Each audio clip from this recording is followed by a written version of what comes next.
Bem-vindo ao Café com Cavanha. Estamos hoje com o Ibsen Flores, presidente da PPSA. Boa tarde, Ibsen. Boa tarde, Cavanha. Seja bem-vindo aqui ao nosso escritório. Obrigado. Aliás, vista linda, né? É, muito bacana aqui, realmente. Ibsen, quando a PPSA foi criada, ela tinha por base a Petrobras operadora única e a Petrobras com compromisso de 30% de investimento mínimo, né? Que existia para expressar, né? Isso. Depois isso mudou, quer dizer, a legislação mudou, a governança dessa questão mudou, e hoje você tem outras empresas, tem Shell, Statoil e tal. Como é que isso ficou assim, no modelo de governança e de condução da PPSA? Cavanha, inicialmente, né, acho que era interessante a gente contextualizar o papel da Pressal Petróleo, assim, para os espectadores, né, fazer um nivelamento. A Pressal Petróleo foi criada por lei em 2010, junto com a lei da partilha, mas ela começou a operar de fato em 2013, com a assinatura do primeiro contrato de partilha, que era o contrato de Libra, com a operadora única Petrobras, como você falou. Nesse contexto, ela foi criada para ter três atribuições principais. A primeira, a gestão dos contratos de partilha em nome da União. A segunda é representar a União nos acordos de individualização em áreas não contratadas, naquela área do pré-sal designada polígono do pré-sal. E a terceira, é uma consequência daquelas duas primeiras, era gerir os contratos de comercialização de petróleo, fruto, né, desse petróleo da União, fruto, a parcela da União, fruto da produção dos projetos de partilha e, eventualmente, daqueles acordos de unitização quando eles resultassem em produção. Então, esse é o contexto completo da Pressal Petróleo. Voltando, então, à sua pergunta, em 2013 se iniciou o primeiro contrato de partilha. A Pressal Petróleo foi, de fato, fundada fisicamente, né, e contratou profissionais no mercado, profissionais experientes da indústria do petróleo, para participar desse trabalho de gestão dos contratos de partilha inicialmente. O pessoal da Pressal Petróleo, junto com o consórcio lá de Libra, iniciou o trabalho baseado na sua experiência profissional e nos preceitos legais. Porque era a primeira vez que estava sendo feito Primeira vez que estava sendo feito no Brasil, não havia ainda procedimentos nem experiência nacional disso. Esses profissionais, muitos deles já tinham experiência em contratos de partilha ao redor do mundo, né? Até com mais de 10 anos em contrato de partilha, e começaram os trabalhos. Isso foi desenvolvido, né? Esse trabalho foi desenvolvido aí nos 3 primeiros anos da Pressal Petróleo, juntamente com o mapeamento de processos, que foi também iniciado ao longo desses 3 anos. No 4º ano, né, o último ano de trabalho, nós iniciamos uma nova fase. Já tínhamos previsão de novos contratos de partilha, né, que se confirmou agora no final do ano passado, com a assinatura dos novos contratos, os 6 novos contratos. Então, a gente iniciou uma nova fase de preparação para essa nova fase.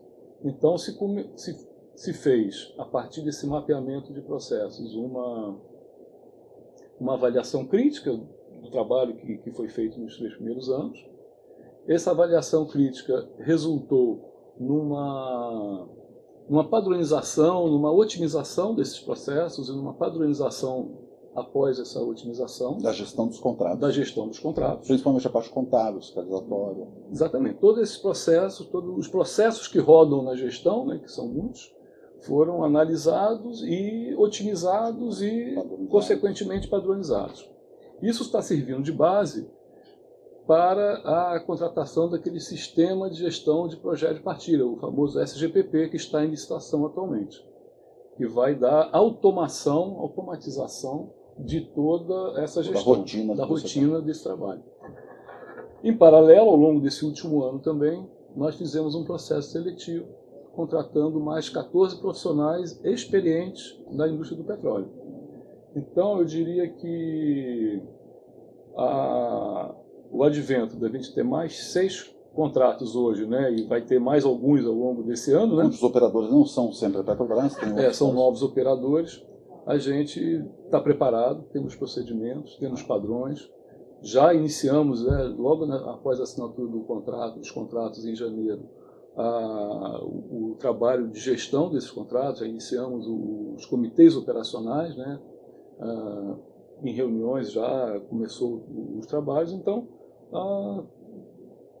o fato de a gente ter novos operadores, eu acho que vai enriquecer esse processo de padronização. Ele prevê uma avaliação crítica anual desse processo.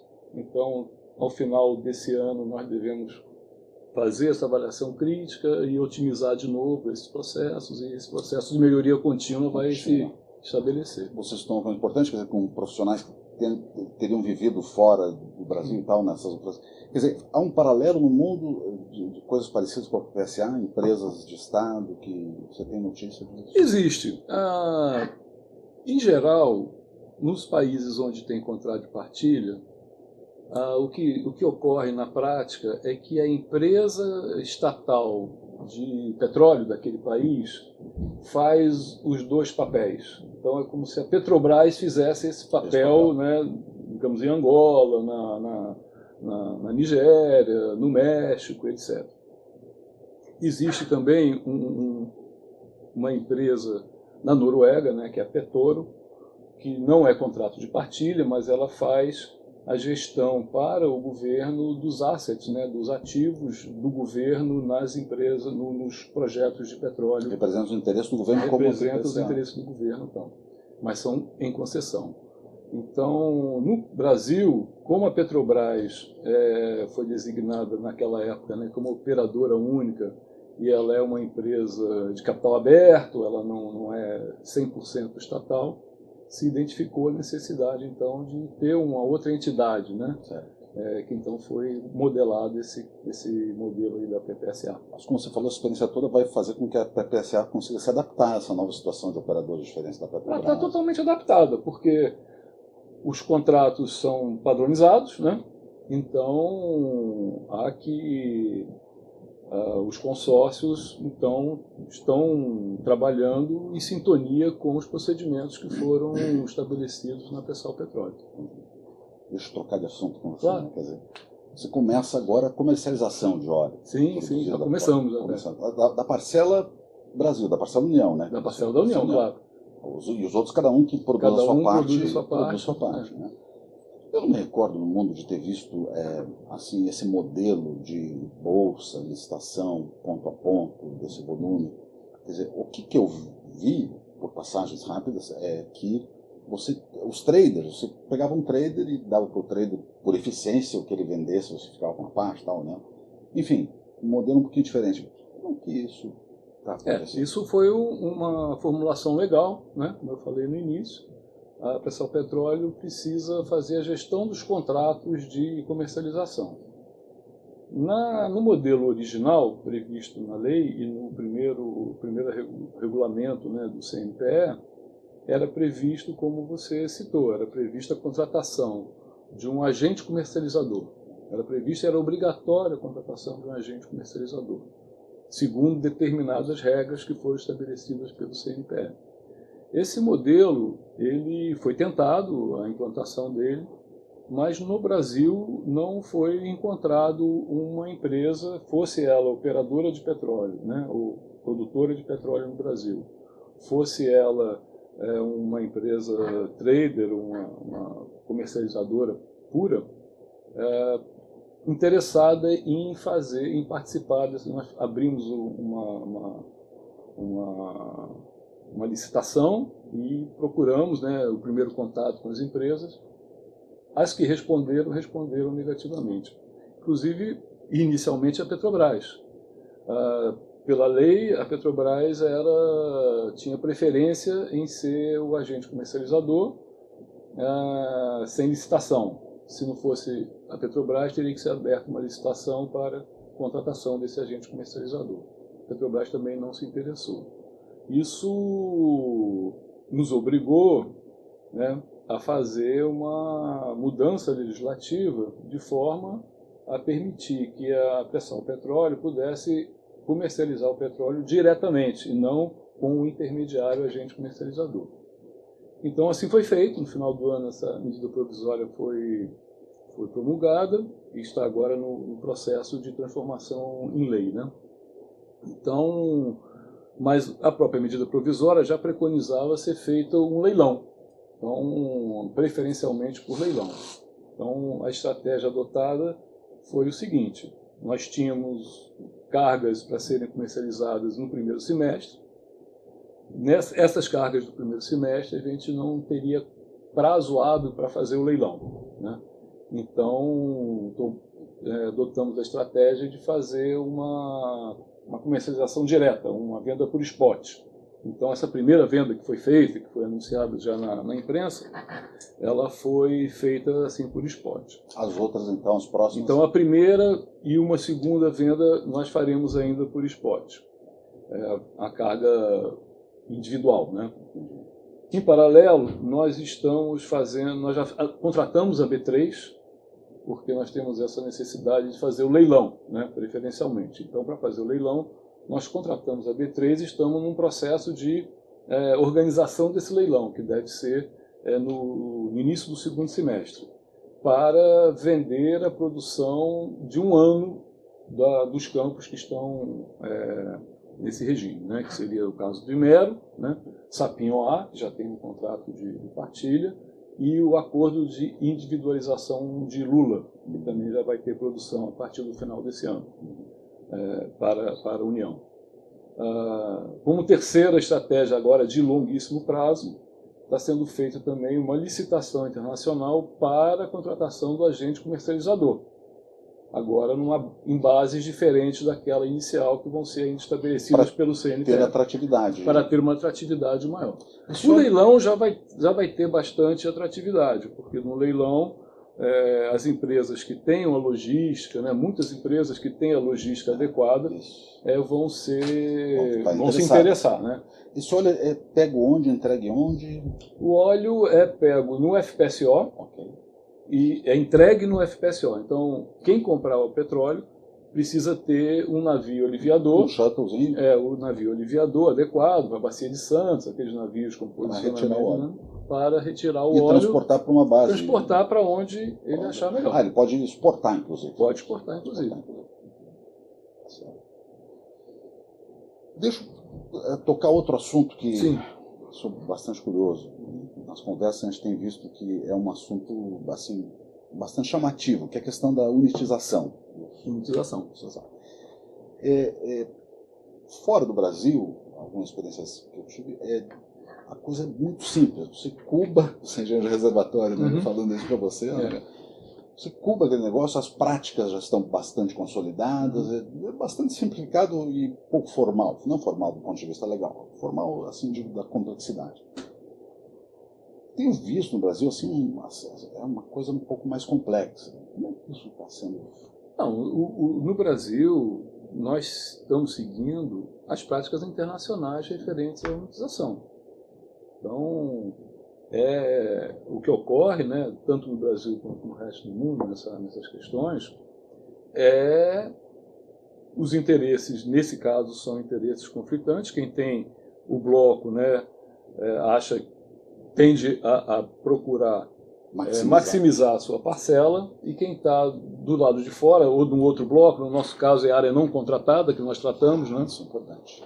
A Pré-Sal Petróleo, ela só trata das áreas não contratadas.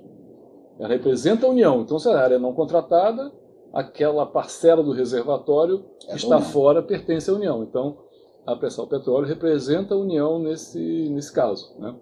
Se for a unitização entre dois blocos concedidos, os dois consórcios é que vão fazer o mesmo procedimento de negociação das áreas, de ver o percentual da jazida está em cada área. Então, nós seguimos as práticas internacionais. Isso é totalmente regulamentado pela ANP. A ANP, inclusive, renovou, né, fez uma nova resolução no ano passado referente a isso. Nós estamos seguindo essas resoluções. Mas isso demora um pouquinho mais do que o normal, não? Olha, isso demora bastante, mas não demora mais do que o normal. Isso isso eu tenho conhecimento de unitizações, inclusive no oeste da África, de mais de 10 anos que não se resolveram. Então, é assim mesmo, né? E no nosso caso, nós já fizemos 4 acordos, né? Já tem 4 acordos assinados, delimitados. Quantos mais vem pela frente? Tem vários pela frente, tem vários. Toda vez que um concessionário identifica que a jazida que ele está explorando extrapola a sua área, ele comunica a ANP.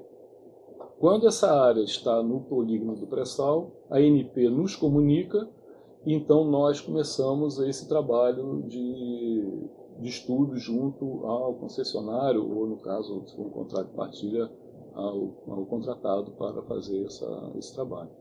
Então isso é complexo, são estudos de reservatório que não são tão simples quanto cubar uma área, que envolve interpretações geológicas, envolve estudos, envolve perfuração de poços e interpretação de testes de produção, enfim. É um trabalho bem técnico, bem complexo.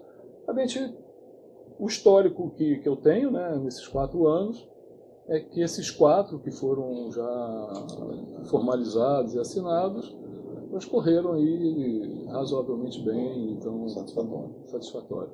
Faz uma última pergunta para você. Pois não. A PPSA pode ser uma operadora? Não, a PPSA não pode ser uma operadora. Por lei, a PPSA não pode operar. Ela tem que sempre trabalhar defendendo os interesses da União num contrato de partilha, fazendo a gestão do contrato e tendo sempre uma operadora ou um consórcio com uma empresa que é escolhida pelo consórcio para operar. Nunca a Prestação Petróleo será operadora. Desejo agradecer, Gibson, pela Eu que agradeço a sua vinda e a oportunidade de estar aqui com você mais uma vez. Grande abraço. Acompanhe o Café com Cavanha pela IP Brasil.